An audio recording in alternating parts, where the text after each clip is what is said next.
අද කොහොමද සාකච්ඡාව?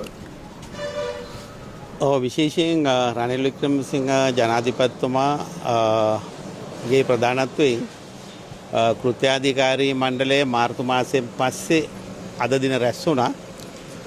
සියලුම සමාජිකයන් සහභාගී වෙලා හිටියා.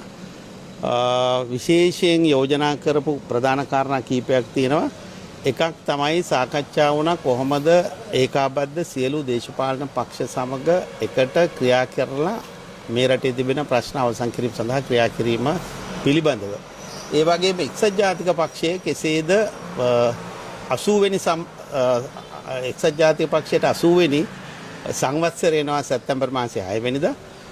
එය මුල් කරගෙන කොහොමද එක්සත් ජාතික පක්ෂයේ මීළඟ ශක්තිමත් ව්‍යාපාරයක් බවට පරිවර්තනය වෙන්නේ කියන කාරණා ගැන සාකච්ඡා වුණා. විශේෂයෙන් ඒ අවස්ථාවේදී පැනනගිච්ච ප්‍රධාන කාරණයක් තමයි දැනට ඉදිරිපත් වෙලා තිබුණු පක්ෂය සංවිධානය කිරීම සඳහා සියලු යෝජනා නායකතුමා ඒ පිළිබඳ අවධානය යොමු කරා. ඒ යෝජනා අනුව ඉදිරියට පක්ෂය ක්‍රියා කරන්න කෘත්‍යාධිකාරී මණ්ඩලය ඒකමතිකව තීරණය කළා.